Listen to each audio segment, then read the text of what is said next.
नाज़रीन, एक ख़ास मुलाकात में आपका खैर मकदम है। मैं हूं आपका मेज़बान शहाबुद्दीन याकूब। एक ख़ास मुलाकात के लिए इस वक्त हम ओखला के अंदर हैं और ओखला के एमएलए जनाब एमानुतुल्लाह खान साहब आज हमारे ख़ास मेहमान हैं। तो आइए सबसे पहले अपने मेहमान का इस प्रोग्राम में खैर मकदम करते हैं। आपका खैर मकदम है एमानुतुल्लाह भाई। मुझे बहुत खुशी है कि इलेक्शन में कामयाबी हासिल करने के बाद आप पहली बार मैं समझता हूँ कि आप किसी कैमरा के रूबरू हो रहे हैं और इस इलाके में रहने वाले लाखों लोग जिन्होंने बड़ी तमन्नाओं के साथ आपको कामयाबी से हमकिनार किया, वो भी मैं समझता हूँ कि आपकी ज़बान से सुनना चाहते हैं कि वो जो कामयाबी है उस कामयाबी को आप किस तरह से देखते हैं। जो लोगों की जो एक उमंगें हैं, तमन्नाएं हैं, उनकी उम्मीदें हैं, वो आपकी कामयाबी से किस तरह जुड़ी हुई हैं। देखिए, ओखला का जो इलाका है वो हिंदुस्तान के मुसलमानों का सबसे ज़्यादा तालीम याफ्ता इलाका ओखला है जी। और ओखला में जो बुनियादी चीज़ें हैं वो उनकी बड़ी कमी है। पानी यहाँ पीने के लिए नहीं है, स्कूल की यहाँ कमी है, ट्रैफिक जाम से लोग यहाँ परेशान हैं, सड़कों से, सीवर से यहाँ लोग परेशान हैं। तो यहाँ अलग तरीके, अलग इलाके की अलग परेशानियाँ हैं और परेशानियों से आगे ऊपर आकर के लोगों ने एक उम्मीद जागी, एक उम्मीद के साथ में आम आदमी पार्टी आई और उसको वोट दिया और एक उम्मीद के साथ लोगों को ये लगता है कि हाँ, हमारा जो इलाके के मसाइल हैं, जो हमारे मसले हैं, उनको सिर्फ आम आदमी पार्टी पूरा कर सकती है। इसलिए लोगों ने हमें पूरी तरह से वोट दिया और एतमाद। इस इलाके में आप भी एक काफ़ी लंबे वक्त से आप रह रहे हैं। आपसे पहले कोई और एमएलए था, उस वक्त आप एक आम आदमी की तरह थे। आप आम आदमी की तरह सोचते थे कि अगर मैं एमएलए होता तो ये कर देता, वो कर देता। इससे हर आदमी सोचता है कि अगर मुझे मौका मिले तो मैं ये तमाम तब्दीलियों को अमली शक्ल दे दूँ। इस वक्त आपकी प्रायोरिटी में सबसे ज़्यादा, सबसे अहम जो काम है उसको आप क्या समझ रहे हैं, कहाँ से शुरुआत करना चाह रहे हैं आप? देखिए, एक तो हमारा ये है कि अनऑथराइज इलाका है, ये ऑथराइज हो जाए जी। और दूसरा, यहाँ पानी की सबसे ज़्यादा किल्लत है जी। तो पानी यहाँ सब तक पहुँच जाए और पानी पीने के लिए यहाँ तकरीबन 80% से ज़्यादा इलाका ऐसा है जहाँ पर पानी पीने के लिए नहीं है। तो हमारा है कि पानी सबको मिल जाए और जहाँ सीवर नहीं है, ये जो बुनियादी चीज़ें हैं ये सबको मिल जाए और इस पर मैं मुस्तकिल काम कर रहा हूँ। हर दिन मेरी ऊपर लेवल पे मीटिंग भी हो रही है और मैं बात भी कर रहा हूँ। यहाँ स्कूल की कमी है, लोग स्कूल नहीं हैं तो उसके लिए हम जगह तलाश रहे हैं कि यहाँ सरकारी स्कूल बन सकें और अच्छे, मतलब जिस तरह से लोग यहाँ आए हैं, मकसद देखिए, दिल्ली में आने का मकसद लोगों का सिर्फ ये है कि वो अपने बच्चों को पढ़ाना चाहते थे। लोग अपने गांव छोड़ करके, अपने घर की ज़मीन छोड़ करके दिल्ली में आबाद हुए। वो ख़ासकर जामिया नगर में इसलिए आबाद हुए क्योंकि यहाँ पढ़ा लिखा तबका रहता है, तो वो इसलिए आया कि अपने बच्चों को पढ़ा सकें। लेकिन आज जो हालात हैं, जो कॉन्वेंट पब्लिक स्कूल हैं उनके अंदर नेबरहुड क्राइटेरिया की वजह से एडमिशन नहीं हो पाते और जो हमारे इर्द गिर्द के स्कूल हैं, अब जैसे NFC में कैम्ब्रिज है, वो थोड़ा सा नज़रअंदाज करता है हमारे इलाके को और दूसरे जो स्कूल हैं वो नज़रअंदाज करते हैं, जिसकी वजह से लोग चाहकर भी अपने बच्चों को नहीं पढ़ा पाते। तो हेल्थ में जैसे आपकी क्या प्लानिंग है? जैसे पूरे इलाके में कोई भी एक सरकारी हॉस्पिटल या कोई अच्छा हॉस्पिटल जिसको कहते हैं वो नहीं है? हाँ, एक छोटी सी, एक यहाँ पर एक वो है, छोटी सी डिस्पेंसरी है पूरी विधानसभा में, जबकि एक बड़ा अस्पताल विधानसभा में होना चाहिए। बल्कि पूरी, मैं तो कहता हूँ पूरे साउथ ईस्ट डिस्ट्रिक्ट में एक भी सरकारी अस्पताल नहीं है। तो हमारा है कि दिल्ली ओखला के अंदर एक अच्छा अस्पताल बने। 100 बेड का अस्पताल आया हुआ है पीछे, उसमें अभी काम शुरू नहीं हुआ है, तो मैं थोड़ा सा उस पर लग रहा हूँ। पानी की बहुत किल्लत है, पीने के खासतौर ड्रिंकिंग वाटर या स्कूल, फिर हेल्थ, लेकिन ये हम लोग साल से इन बातों पे गौर कर रहे हैं। तो क्या आप अपने लिए कोई एक टाइम बाउंड आप करना चाहते हैं कि ये 1 साल के अंदर वो वाटर का मामला हल कर दूंगा, ड्रिंकिंग वाटर का, 2 साल के अंदर स्कूल्स कायम हो जाएंगे, 3 साल के अंदर हॉस्पिटल? तो ऐसा कोई टाइम फ्रेम है या अभी सिर्फ एक सोच की हद तक अभी ये बात है, कोशिश नहीं। देखिए, आपसे पहले जो है मुसलमानों का असल में वोट सिर्फ जज्बात के साथ खिलवाड़ करके वोट हासिल किया गया। मुझसे बहुत सारे अखबार वालों ने पूछा कि भाई आप क्या करना चाहते हो। मैंने कहा भाई मैं भी पानी, सीवर, सड़क, ये सारी चीज़ें देना चाहता हूँ और ज़रूरत है तो हम लोग जज्बात के साथ नहीं, हम तो बल्कि एक काम करना चाहते हैं और वोट अगर हमें लोगों ने दिया सिर्फ इस बुनियाद पर दिया है कि हम उनके काम कर सकें, उन्हें पानी दे सकें, उन्हें सड़क दे सकें, उन्हें सीवर दे सकें, उन्हें स्कूल दे सकें, उन्हें हेल्थ दे सकें। तो इसलिए क्या, और पानी का जहाँ तक ताल्लुक़ है, इंशाल्लाह 6 महीने और 1 साल के अंदर अंदर हम लोग पानी दे देंगे। और स्कूल का ये है कि भाई स्कूल के लिए एक जगह की ज़रूरत होती है, जो DDA की ज़मीन है हम उसको उसमें स्कूल बनाएंगे, उनको लेंगे सरकार से। और यहाँ पर एक बड़ा तबका यूपी इरीगेशन का है, जो ज़मीनें ज़्यादा वो यूपी इरीगेशन की है। कोशिश करेंगे कि यूपी इरीगेशन की और डीडीए की और सरकारी ज़मीन जो भी हैं वो मिल जाएँ। वो जैसे हमें मिलेगी वैसे हम उसमें स्कूल तो पूरी कोशिश है कि जल्द से जल्द उसमें बनाया जा सके। हॉस्पिटल का भी यही है कि हॉस्पिटल तो अभी इंशाल्लाह हम 2-3 महीने के अंदर अंदर काम शुरू कर देंगे। जो भी काम जैसे आप लेके चल रहे हैं, इसमें आवाम का ताउन भी आपको चाहिए। आवाम से आप किस तरह की उम्मीद करते हैं कि मतलब कदम कदम पे किस तरह आवाम का साथ आप चाहिए, लोगों का कितना पार्टिसिपेशन आप चाहते हैं? क्या उनके साथ कोई पब्लिक मीटिंग या इस तरह से एक अवामी जो एक मीटिंग की जाती है जिसमें लोग आएँ, अपने मसाइल हल करें, आपसे डिस्कस करें, इस तरह की भी कोई आप पहल करने की कोशिश करें? आवाम का साथ तो है जी, और हर जगह आवाम ही काम करा रही है। जिस तरह से मतलब हमारा पहले ये था कि भाई नेता अपनी मर्जी से काम करता था। जी, आम आदमी पार्टी का तो ये कल्चर है कि आवाम के हिसाब से काम हो। जी, और हम लोग तो पूरी तरह से देखिए ये बात है कि हमने तो जितने भी डिपार्टमेंट हैं जी, सबसे ये कह दिया कि हम 1 रुपया ना खाएंगे और ना किसी को खाने देंगे। जी, तो अब जो काम हो रहा है वो जो डेवलपमेंट का काम हो रहा है, सड़कों का काम हो रहा है, जो सीवर का काम हो रहा है, वो जो टेंडर है टेंडर के हिसाब से हो रहा है। अगर M30 ग्रेड उसमें लगना है मटेरियल का तो वो लग रहा है। जी, और सड़क जो है लोगों के हिसाब से बन रही है, तो हर जगह लोग खड़े हैं। जी। आवाम पूरी तरह साथ है, सपोर्ट में है। इस इलाके का एक सबसे बड़ा मसला हम देख रहे हैं कि सफाई कहीं भी नहीं है, हर तरफ गंदगी है और धूल मिट्टी। मतलब अगर आप बाहर निकल जाइए 1 घंटे, अगर जामिया नगर के इलाके में अगर आप घूम लीजिए, आपको सफोकेशन होने लगता है, जैसे लगता है मैं कहाँ आ गया। तो इस पे कोई ख़ास तवज्जो या एक प्लानिंग या इस तरह के इस डिपार्टमेंट से जो लोग वाबस्ता हैं, जो एक्सपर्टीज़ हैं, इनको किसी तरह इन्वॉल्व करना चाहते हैं आप?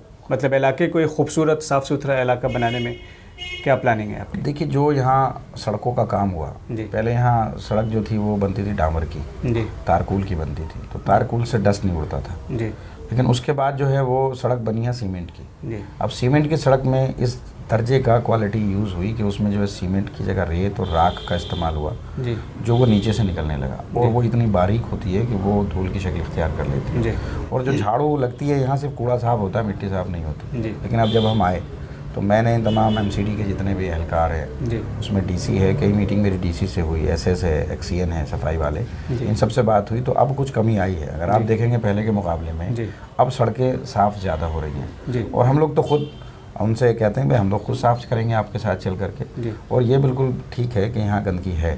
जी, और MCD को जो काम करना चाहिए, जी, MCD के जितने यहाँ लोग हैं वो नज़र नहीं आते। जी, तकरीबन इसी वार्ड में 205 वार्ड में 120 लोग हैं सफाई कर्मचारी, जो कहीं नज़र नहीं आते। जी, और 206 वार्ड में 169 हैं।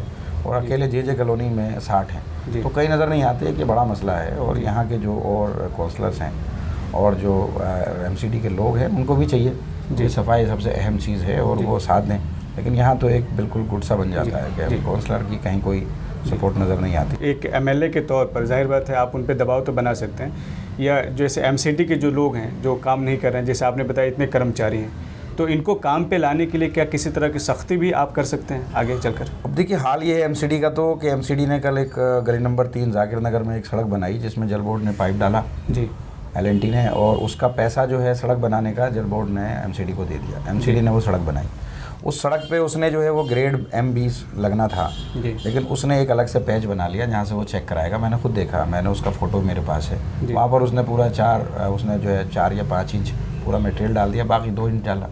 तो ये सब चीज़ें हैं जिस पे, और मैंने फिर उसको जो है इनका जो महकमा है जो कंप्लेन चेक करता है, मैंने उसको फिर कंप्लेन की। और उसमें मैंने विजिलेंस है, इनका चीफ विजिलेंस जो साउथ है, मैंने उनको कंप्लेन की भैया ऐसा है, इसका कर लो आप। तो ये जब तक ये चीज़ें नहीं होंगी, लोग खुद नहीं करेंगे, और ईमानदारी जब तक कायम नहीं होगी सारी चीज़ों में, जब तक नेता खुद से ये तय नहीं करेगा कि मुझे काम कराना है, तब तक कुछ होना नहीं है। बड़ा मसला पुलिस का भी है, बिल्कुल, कि पुलिस हमारे हाथ में ना तो पुलिस है जी, हमारे हाथ में ना DD है, हमारे हाथ में ना MCD है, बिजली भी जो है वो हमारे हाथ में नहीं है जी। वो जो, तो ये सारी चीज़ें हैं, इन्हीं से प्रॉब्लम है लोगों को जी। तो सरकार से उम्मीदें बहुत हैं लोगों को जी। आम आदमी पार्टी से उम्मीद बहुत हैं, और सब हमारे पास आते हैं, हर डिपार्टमेंट का आदमी हमारे पास आता है, तो हम क्या कर सकते हैं। आपको लगता है कि पुलिस की तरफ से आपको ताउन नहीं मिल रहा है? हाँ, जैसे अब लॉ एंड इंक्रोचमेंट है, जी। अब पुलिस उसमें सपोर्ट नहीं करती, हम लोग खड़े होते हैं, साथ आते हैं, पुलिस सपोर्ट नहीं करती। सबसे बड़ा मसला ट्रैफिक जाम का है यहाँ। छोटी छोटी सड़कियाँ हैं, उस पर जो है लोगों ने जाम कर रखा है, दुकानदारों ने, तो उसमें पुलिस हमें सपोर्ट नहीं करती। ट्रैफिक जैम रहता है थाने के सामने से लेकर के 3-3 घंटे 4-4 घंटे लोग बच्चे अपने स्कूल नहीं आ पाते, वहाँ ना ट्रैफिक पुलिस वाला नज़र आता, ना वहाँ पर लोकल पुलिस सपोर्ट हमें करती। तो पुलिस का, क्योंकि वो हमारी बात मानने को तैयार नहीं होती, एक कांस्टेबल एमएलए की बात मानने को तैयार नहीं है, क्योंकि उसे पता है कि इससे होगा कुछ है नहीं। और दूसरे स्टेट में आप देखिए, यूपी में एमएलए के सामने या सरकार के सामने किसी की हिम्मत नहीं है कि वो जैसा चाहे वैसा काम करते हैं। जी, डेमोक्रेसी है और डेमोक्रेसी में जो आवाम की ख्वाहिश है या उसके जो मसाइल हैं उसको ज़्यादा अहमियत हासिल है। तो अगर जैसे इस इलाके के तमाम लोग अगर आपके साथ खड़े हो सकते हैं और होने के लिए तैयार हैं, तो क्या आपको लगता है कि जैसे जो भी ये मसाइल आप उठा रहे हैं कि जैसे इंक्रोचमेंट का मामला है या ट्रैफिक जाम का मसला है, क्या तो भी हम अपनी बात नहीं मनवा सकते या नहीं सुना सकते? नहीं, मैंने खुद इंक्रोचमेंट खुद गया, खुद मैंने साफ़ कराया, सारी बात हो गई, पुलिस मेरे साथ थी, लेकिन वो उनको असल में पता नहीं क्या वजह है कि वो उसके बाद नेक्स्ट डे उसने वहीं लगवा दिया। जी। अभी वन वे कराया, वन वे में उसने जो है किसी एक आदमी ने उसको फ़ोन कर दिया, उसकी बात मान ली। तो पुलिस पुलिस को तो हमेशा वो काम करती है जिसमें उसको फ़ायदा नज़र आता है, और हमें नहीं लगता कि जितनी ज़रूरत यहाँ पर, ठीक है, पुलिस का एक बड़ा अहम रोल है। पुलिस अगर चाहे तो पत्ता ना खड़के। अब यहाँ बेपनाह चोरियाँ होती हैं, उसमें रोज़ाना केसेस जाते हैं, और वो अपना ऐसे ही बस टाला मटोली, यहाँ वहाँ जी ऐसा है वैसा है। एक पुलिस वाला अगर पता लग जाए उसे कहीं लेंटर पड़ रहा है, लेंटर नहीं चूक सकता उससे, लेंटर अगर पड़ रहा तो उस पर 100% पहुँचेगा, चाहे वो गली में हो।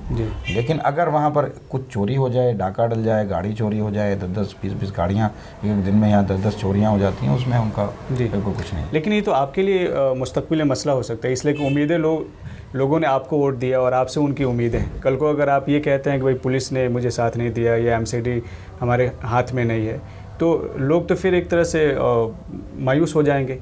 जो उम्मीद आप उनको दिला रहे हैं वो आपकी ज़ात से है। देखिए, जो काम हमारे करने के हैं, एजुकेशन का है जी, हेल्थ का है जी, ठीक है जी, जल बोर्ड का है, पानी का है, ये सब हम कर रहे हैं। आज डीडीए ज़मीन देने को तैयार नहीं है। भाई दिल्ली सरकार एक्वायर करके ज़मीन जो है डीडीए को देती है, और डीडीए वहाँ पर कॉलोनी बनाती है, और उस कॉलोनी के लिए जब हम कहते हैं कि भाई हाँ अब इस कॉलोनी वालों को जो है ये यहाँ पर जगह चाहिए स्कूल के लिए जो तुमनी ने बनाई है, तो वो जगह देने को तैयार नहीं है।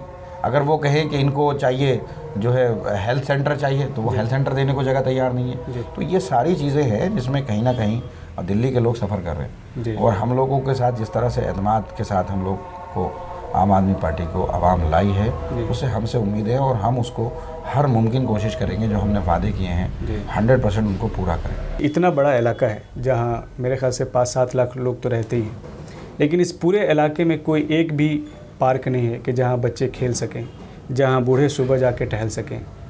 तो ये जैसे इससे सेहत पे काफ़ी बुरे असरात पड़ रहे हैं। तो इस सिलसिले में कोई जैसा आप प्लानिंग कर रहे हैं कि इस इलाके में जैसे कई ज़मीनें तो हैं दिखाई दे रही हैं, या कुछ अगर ज़मीन नहीं मिलती कोई और भी तरीका ऐसे कि 2-4 फ्लैट इधर उधर शिफ्ट करके एक अच्छा सा पार्क बनाया जाए जहाँ पे बुज़ुर्ग, जहाँ बच्चे जाके कम से कम खेल सकें, इसलिए कि सेहत के लिए बहुत ज़रूरी है, जो हमें नहीं मिल पा रहा है। उसमें ज़रूरत है, और उसमें हम कोशिश करेंगे कि जो सरकारी ज़मीन है उसमें कुछ पार्क डेवलप हो सके। और उससे अलावा यहाँ तो अभी स्कूलों के लिए ज़मीन नहीं है जी, खाली 2 वार्डों में 2 सीनियर सेकेंडरी स्कूल है जी, एक ये जोगाबाई है और एक जो है नून नगर है जी। तो आबादी यहाँ पर 6-7 लाख की आबादी है तकरीबन, और उसमें स्कूल का ना होना और हेल्थ सेंटर का ना होना बड़ा अपने आप में वो रखता है। और पार्क के लिए तो एक NFC के अंदर पार्क है जी, वहाँ लोग चले जाते हैं, लेकिन जो बटला हाउस वगैरह के लोग हैं, बटला हाउस है, अबुल फजल शाहीन बाग है, इनके लिए दिक्कत है जी जी। तो वहाँ पर ज़मीन जो है वो यूपी इरिगेशन की ज़मीन है जी। अगर यूपी इरिगेशन से हम कोशिश करेंगे यूपी इरिगेशन उसमें दे दे, तो उसमें कुछ हिस्से में कब्रिस्तान आ जाए और कुछ हिस्से में जो है वहाँ पार्क आ जाए जी जी। तो उस पर कोई पहल जैसे आप लोगों ने शुरू की है या अभी सिर्फ, और उसमें कितनी उम्मीद है आपको? मैंने ख़त लिखे हैं अरविंद जी को, अरविंद जी ने बुलाया था, एक MLA को बुला रहे हैं, तो मैंने तमाम मसाइल जितने भी हैं यहाँ के वो अलग अलग लेटर लिखे हैं, और उन पर उन डिपार्टमेंट्स को बुलाकर भी हिदायत दे दी गई है कि भाई इस पर काम शुरू, तो उस पर कुछ काम भी शुरू हुआ है। नौजवानों का एक बड़ा तबका ये है कि जो नशे की लत में मुलविस हो गया, ड्रग एडिक्शन में आ गया, और उसमें कुछ लोग ये कह रहे हैं कि ये बहुत प्लान्ड वे में नौजवानों में ड्रग्स फैलाने की कोशिश की जा रही है। तो इस पे जैसे मैं चाहता हूँ कि क्या आप इस पे कोई एक इन्वेस्टिगेशन या इस पे ये जानने की कोशिश कि हाँ मतलब ये क्यों हो रहा है कि नौजवान ज़्यादा से ज़्यादा ड्रग्स में जा रहे हैं और इसका मुस्तकबिल में इसके क्या असरात पड़ने वाले हैं, इस पे मैं आपकी तवज्जो दिलाना चाहता हूँ। देखिए, सबसे बड़ी चीज़ है कि ये तो पूरी हिंदुस्तान में ये चीज़ आई है जी, ड्रग्स का, और ये कहीं ना कहीं मायूसी है जी, उसकी वजह से फ्रस्ट्रेशन के साथ में ये सब चीज़ें हो रही हैं। एक बच्चा जो स्कूल ही नहीं जा रहा, जिसके पास जगह ही नहीं है स्कूल जाने के लिए, मेरे पास रोज़ाना जो है कई से लोग आते हैं जो चाहते हैं उनके बच्चे तालीम हासिल कर लें, लेकिन वो कर नहीं पा रहे। तो ये कहीं ना कहीं जो है जो बुनियादी ढांचा है उसकी कहीं ना कहीं कमी है। अगर सब बच्चों को बराबर का मौका मिले, और जो बच्चे फ़ीस अदा नहीं कर सकते पढ़ना तो वो भी चाहते हैं। जो भी इस इलाके में जैसे जो बिल्डर्स हैं उनके बारे में ये है कि जैसे मकान बनाते हैं और जिस वक्त मकान बना रहे होते हैं उनके मलबे से जो नालियां हैं जाम हो जाती हैं, वो उसी तरह छोड़ के चले जाते हैं। फिर चारों तरफ धूल और ईंट और पत्थर यहाँ वहाँ बिखरे होते हैं, लेकिन उसका कुछ खास ख्याल नहीं रखा जाता। तो इस पे कोई सख्ती आप करना चाहते हैं कि जो लोग मकान बिल्डर्स हैं। दूसरी बात है कि जहाँ मकान नहीं बनना चाहिए वहाँ भी मकान बनते चले जा रहे हैं, तो ये एक इससे भी एक ग्राउंड लेवल पे काफ़ी मसाइल पैदा हो रहे हैं। नहीं, बिल्कुल ये तो ज़रूरी है कि भाई अगर कोई आदमी मकान बना रहा है तो वो अड़ोस पड़ोस का ख्याल रखे और सड़क का ख्याल रखे। कम से कम उसे बेहतर ना कर सके, जिस हालत में थी उस हालत में तो छोड़ के जाए जी।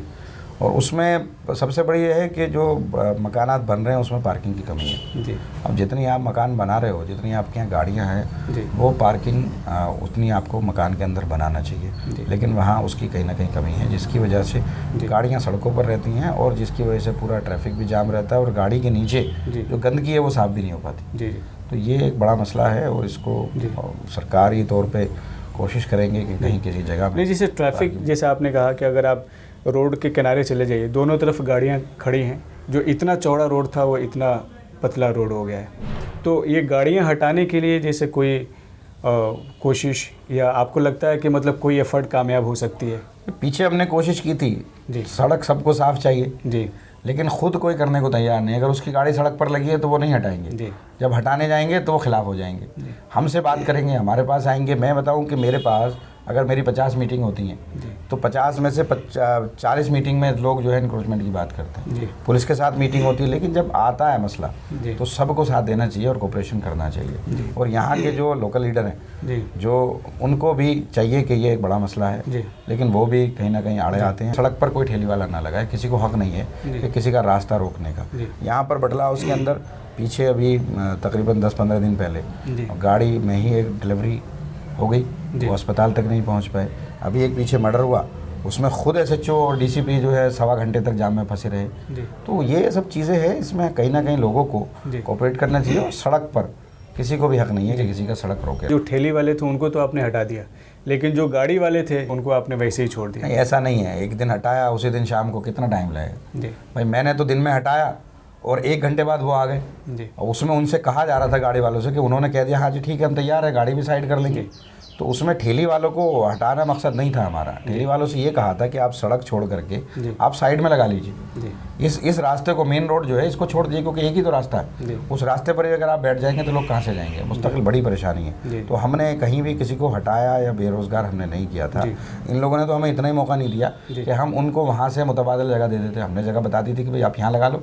तो किसी को बेरोज़गार करना हमारा मकसद नहीं था। ये ज़रूर था कि इनको भी रोज़गार मिल जाए और लोगों को रास्ता साफ मिल जाए। तो नाज़रीन, वक्त हो चला है एक मुख्तसर से वक्फे का। वक्फे के बाद जल्द हाजिर होते हैं।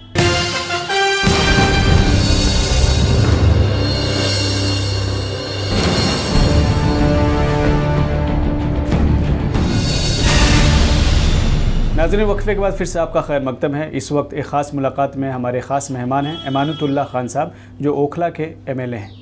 आइए इनसे गुफ्तगू को आगे बढ़ाते हैं। हर दिन जिस एक बड़े मसले से हम सब लोग दो चार होते हैं, वो ट्रैफिक का मसला है और सफाई सुथराई का मसला है, जिससे सेहत भी हमारी बर्बाद हो रही है और ट्रैफिक की वजह से लोगों का वक्त भी ज़ाय हो रहा है। लेकिन फिर भी जैसे आप क्यों उतनी पुरउम्मीद या उतने कॉन्फिडेंस से मुझे लग रहा है कि आप नहीं कह रहे हैं कि मैं इसे सॉल्व कर सकता हूँ? आपको लगता है कि मतलब इसमें लोग आड़े आ रहे हैं या दूसरे जो लोग हैं वो कहीं ना कहीं इसमें रुकावट डाल रहे हैं? मैंने 1 वे कराया था जी। जो जामिया से आने वाला ट्रैफिक था वो बटला हाउस से होकर गुजरना था जी। और जो शाहीन बाग अबुल फजल से आने वाला ट्रैफिक था वो कालिंद उससे ओखला से होकर के गुजरना था, जो तिकोना पार्क से। लेकिन यहाँ एक दो लोगों को एक दिन के लिए परेशानी हुई जी। और जिन लोगों ने पुलिस वालों के साथ में, SHO के साथ में और दूसरे लोगों के साथ में बदतमीज़ी की जी। तो वो बड़ा अजीब सा था। वाइस चांसलर साहब को जी यहाँ से गुजरना था तो प्रोक्टर साहब प्रेशर बनाने लगे। एक MP साहब को यहाँ से गुजरना था, सलमान खुर्शीद साहब को यहाँ से गुजरना था। तो एक नूरनगर का इलाका था जिसमें हमने कहा था कि भाई अगर आप वहाँ से खोल देंगे तो वन वे कर नहीं पाएंगे। तो थोड़ा सा था उनके लिए हमने कहा था कि भाई रेड लाइट का इंतज़ाम हो जाए या उनके लिए थोड़ा सा एक आध दिन के बाद हम लोग जितने से कंप्लेन आएंगी उस रास्ते को खोल देंगे। लेकिन हमने कहा था कि भाई एक दिन के लिए आप बटला हाउस से ओखला हेड से घूम करके अगर आ जाएंगे तो लोगों को राहत मिलेगी। लेकिन उन लोगों ने वहाँ SHO से और दूसरे लोगों से बदतमीजियाँ की जिसकी वजह से वो वन वे को ख़त्म करना पड़ा। तो हमारा तो ये है कि भाई कोई भी लीडर है या कोई भी नुमाइंदा है उसकी जिम्मेदारी है कि आवाम को राहत पहुंचाना।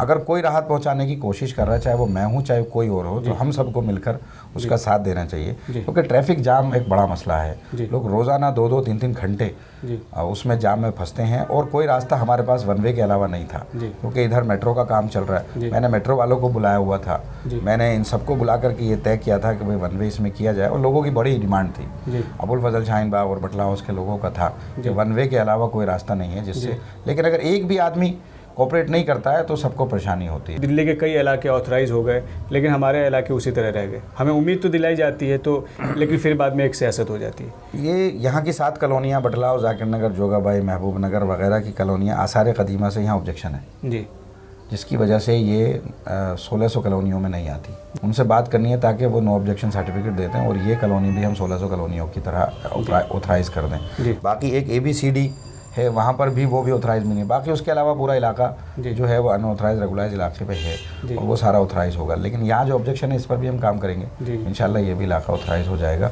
और ये बहुत जल्द। जामिया नगर के पूरे इलाके में एक ज़्यादातर जो लोग हैं वो कहीं ना कहीं बिहार से या दूसरे इलाकों से आए हुए हैं। माँ बाप घर पे हैं, बच्चा यहाँ पे तनहा है, पढ़ रहा है, लेकिन हर किसी के मन में एक सेंस ऑफ इनसिक्योरिटी है कि भाई आमतौर पे कई बार ऐसा इससे पहले भी हुआ कि पुलिस आती है और उठा के लेके चली जाती है, बाद में होता है। कई मामलों में आप खुद रोड पे आ गए, तो आपके रहते हुए कम से कम ऐसा ना हो इसके बाद कि कभी भी कोई आया और किसी बेगुनाह को उठाए। इसको यकीनी बनाने के लिए आप क्या लाए अमल बना रहे हैं? देखिए जी, कानून तो सबके लिए है जी, वो चाहे स्पेशल सेल हो, चाहे वो पुलिस हो, चाहे वो क्राइम ब्रांच हो। एक DK बासु गाइडलाइन है, इसमें यह कहा गया कि गिरफ्तारी से पहले कोई भी स्टेट दूसरे स्टेट में अगर जाती है, सुप्रीम कोर्ट की एक ये गाइडलाइन है DK बासु वर्सेस वेस्ट बंगाल करके एक आई थी, जिसमें यह है कि किसी भी एक शख्स को गिरफ्तार करने से पहले पुलिस वाला वर्दी में होगा, डेजिग्नेशन के साथ होगा, नाम होगा और जिस शख्स को गिरफ्तार करने आए हैं उसके खिलाफ FIR होगी और धाराएँ होंगी और वो थाने में, लोकल थाने में जाएगा,